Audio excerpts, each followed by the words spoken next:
Bismillahirrahmanirrahim. You are watching a low base exam at Jahangir. Computer Logic and Gates. Unit 6 Computer Science Class 10th का सिलसिला जारी है. Topics of the video are we will discuss in this video that what is truth table and what are the properties of truth table, and then we will have some truth tables of gates and or not, named nor, exclusive or, and exclusive nor. So let's move to the topic, but let me correct it. So first topic is truth table. Representation of digital logic circuit in table form. Truth table से हमारी मुराद ये होती है कि हमारा जो digital logic circuit बनता है, and we have discussed already, हमने पिछले वीडियो में डिस्कस किया था कि डिजिटल लॉजिक सर्किट जो है वो स्विचेस को जब गेट के ज़रिए मिलाया जाता है तो उसे डिजिटल लॉजिक सर्किट बनता है. तो उसको जब हम टेबल की सूरत में रिप्रेजेंट करते हैं तो उसको हम ट्रुथ टेबल कहते हैं. It shows the output of digital logic circuit for all the possible combination of inputs. और ट्रुथ टेबल का जो सबसे बड़ा फ़ायदा ये होता है कि आपका जो सर्किट है, डिजिटल लॉजिक सर्किट है, उनमें जो भी पॉसिबल आउटपुट आएंगी, जितनी भी पॉसिबल इनपुट्स हैं उनके लिए, तो वो हमें ट्रुथ टेबल से जो है वो हमें शो होती हैं और उसको हम देख सकते हैं.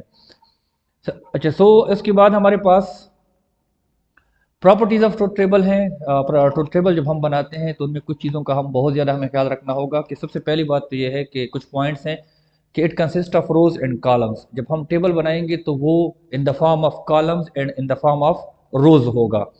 दूसरी बात जो है, shows relationship between input and output from digital logic circuit. हमारा जो डिजिटल लॉजिक सर्किट है उसमें जो इनपुट्स आएंगी, इन इनपुट्स का आउटपुट क्या होगा, ये दिखाने की प्रॉपर्टीज भी ट्रुथ टेबल की है. Show all the possible outputs. ये तो पिछली स्लाइड में भी हमने बात की कि जितने भी पॉसिबल आउटपुट हो सकते हैं किसी सर्किट के, वो हमें ट्रुथ टेबल से पता चलता है. All the combination of inputs are listed on the left and output on the right most column. अच्छा, ये बात आप लोगों ने याद रखनी है कि जब भी आप ट्रुथ टेबल बनाते हैं, ये एक रूल है कि आपने जितने भी इनपुट्स हैं उसको आपने राइट हैंड साइड पे रखना है और जो आउटपुट है उनको आपने लेफ्ट हैंड साइड पे रखना है. So we have discussed 4 properties rows and columns में होती हैं और ये इनपुट और आउटपुट के दरमियान रिलेशन शो करती है, all the possible output show करती है. और दूसरी बात ये है, चौथी बात ये है, पॉइंट ये है कि जितनी भी इनपुट होती हैं उसको हम राइट हैंड साइड पे लिखते हैं और जो आउटपुट होती है उनको हम लेफ्ट मोस्ट साइड पे कॉलम जो होता है उसमें लिखते हैं. अच्छा, input columns are constructed in the order of binary counting with a number of bits equal to the number of inputs. अच्छा, ये बड़ी मजे की बात है, इसको आप लोगों ने याद रखना है कि किसी भी ट्रुथ टेबल को ड्रा करते हुए आपने इस चीज़ को जहन में रखना है. हमारे लेवल पे 10th क्लास के लेवल तक तो हमारे पास 2 या 3 इनपुट होती है, लेकिन इससे ज़्यादा भी हो सकती है. लेकिन जितनी भी इनपुट होंगे ट्रुथ टेबल में, उसमें आपने इस बात को याद रखना है कि आपकी जितने इनपुट हैं उतने आपकी जो है वो कॉलम्स बनेंगे. मिसाल के तौर पर अगर किसी इसमें गेट में जो है 3 इनपुट आ रहे हैं तो आपके कॉलम में इनपुट के लिए, आपके ट्रुथ टेबल में इनपुट के लिए 3 कॉलम बनेंगे. अगर उसमें 2 इनपुट हैं किसी गेट में तो उसका जब ट्रुथ टेबल बनाते हो तो उसमें आपके इनपुट के लिए 2 कॉलम आएंगे. अच्छा, छठा point, each row of truth table contain one possible combination of input and the result of the operation from those values shown in the right most column. किसी भी एक रो में जो होता है, अगर ये इनपुट हो तो इसका आउटपुट ये होगा. हर एक रो जो है हमें ये चीज दिखाती है. Let's have a look of some truth table. सबसे पहले हमारे पास एंड का जो ट्रुथ टेबल होता है, एंड का जो ट्रुथ टेबल है, अगर हमारे पास 2 इनपुट होंगी तो इसका मतलब ये है कि हमारी जो इनपुट्स होंगी उनके लिए 2 कॉलम बनेंगे. 2 इनपुट हैं x और y. इस एग्जांपल में जो आपको स्क्रीन पे नजर आ रहा है, इसमें हमारे पास 2 कॉलम बनेंगे. अच्छा, 2 कॉलम बनेंगे. और दूसरी बात यह है कि आपकी जो टेबल है उसमें रोज कितने बनेंगी. इसमें रोज जो है आपके जितने इनपुट्स हैं तो हम कहते हैं कि 2 पावर n ले लो. 2 power where n is the number of inputs. इस सूरत में हमारे पास n की वैल्यू 2 है, 2 power 2 which is equal to 4. इसका मतलब ये है कि इस ट्रुथ टेबल में हमारे जो है टोटल 4 रोज बनेंगे. तो इसमें जो है एंड कॉलम का एंड का जो गेट है वो पिछले वीडियो में भी हमने बात की थी कि ये सिर्फ उस सूरत में हमें 1 देगा जब तमाम इनपुट्स जो है वो 1 होंगी, या फिजिक्स के पॉइंट ऑफ व्यू से अगर हम बात करें तो ये सिर्फ उस सूरत में हमें ट्रू देगा जब तमाम इनपुट्स जो है वो ट्रू होंगी। तो यहाँ पे आप देख सकते हैं तो टेबल में अगर x 0 हो y 0 हो तो हमारे पास आउटपुट में 0 आएगा, x 1 हो y 0 हो हमें 0 आएगा, x 0 हो y 1 हो हमें 0 आएगा। जब x और y दोनों 1 होंगे तो हमें आउटपुट में 1 मिलेगा। अच्छा, हमारे पास दूसरा ट्रुथ टेबल है आर के लिए, इसके लिए भी वही बात है कि रोज कितने बनेंगी, उसका भी रूल बता दिया कि इनपुट के कॉलम्स कितने होंगे, वो ऑलरेडी उसमें बता दी, वही रूल्स इसके लिए भी है, बल्कि आने वाले सब टेबलों के लिए है सिवाय नॉट के टेबल के।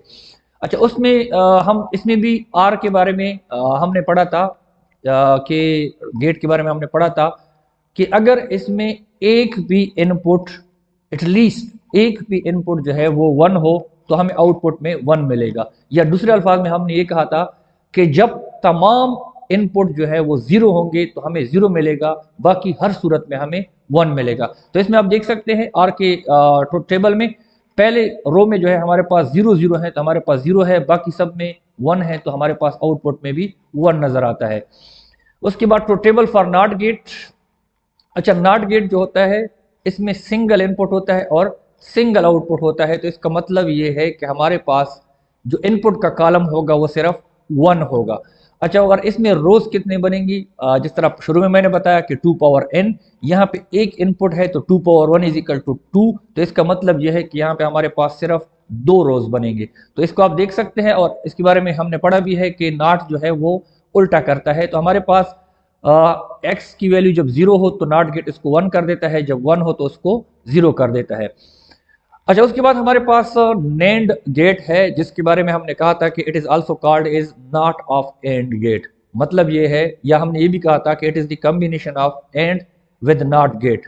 तो हमारे यहाँ पे होता ये है कि एंड गेट से जो आउटपुट मिलता है उसको जो है ना नॉट करता है, मतलब उल्टा करता है। और एंड गेट में हमने देखा था, एंड गेट में दोबारा दिखाता हूँ, यहाँ पे देखिए हमारे पास सिर्फ 1 1 की सूरत में 1 है, बाकी हर सूरत में 0 है। तो एंड क्या करेगा, नेंड क्या करेगा, नेंड इसको उल्टा करेगा, जो 0 है उनको 1 कर देगा और यहाँ पे हमारे पास क्या आएगा, 0 आएगा। देखें वही हुआ, 1 1 की सूरत में 0 है, बाकी हर सूरत में हमारे पास क्या है, 1 है। अच्छा, नार जो है, नार इसको हम नॉट ऑफ आर कहते हैं। ये जो है ना आर गेट का जो आउटपुट होता है उसको क्या करता है, उल्टा करता है। सबसे पहले मैं आपको वही आर गेट दिखाता हूं ताकि आसानी रहे। आर गेट में देखें सिर्फ जब 0 0 है उस सूरत में हमें 0 देता है, बाकी हर सूरत में हमें 1 देता है। तो नार क्या करेगा, इसको जो है ना आउटपुट को उल्टा करेगा, मतलब सिर्फ 0 0 की सूरत में हमें 1 देगा, बाकी हर सूरत में हमें 0 0 देगा। अब देखें तो समझने में आपको आसानी होगी। अच्छा, उसके बाद हमारे पास है एक्सक्लूसिव आर। एक्सक्लूसिव आर के बारे में पिछले वीडियो में हमने बात की थी कि वो गेट जो कि सिर्फ उस सूरत में हमें 1 देता है जब इनपुट जो है डिफरेंट हो। जब इनपुट सेम होंगी, सारे इनपुट सेम होंगे तो ये हमें 0 देगा। मतलब ये है कि अगर 0 0 हो तो भी 0 देगा, अगर 1 1 हो तो भी 0 हमें देगा। अब तो इसमें टेबल में आप देख सकते हैं कि जब 0 0 है तो हमें 0 दिया है, और जब 1 1 है तो भी हमें 0 दिया है। 1 0 में 1 दिया है और 0 1 में 1 दिया है। और इसके बाद जो है एक्सक्लूसिव नार जो है, एक्सक्लूसिव नार वो जो हमारा आर गेट, इससे पहले हमने एक्सक्लूसिव आर को जो पढ़ा उसको उल्टा करता है। मतलब जब हमारे पास इनपुट सेम होंगी तो ये 1 देगा, जब इनपुट्स डिफरेंट होंगी तो हमारे पास ये 0 देगा। तो इसमें आप देख सकते हैं 0 0 पे भी 1 दे रहा है और 1 1 पे भी 1 दे रहा है और बाकी हर सूरत में हमें 0 दे रहा है। So this was the truth table of some gates. Thanks for watching. Any question can be asked in comments. Suggestion for improvement will be highly appreciated. मिलते हैं नेक्स्ट वीडियो में। अपना बहुत ज़्यादा ख्याल रखिएगा। अल्लाह हाफिज़।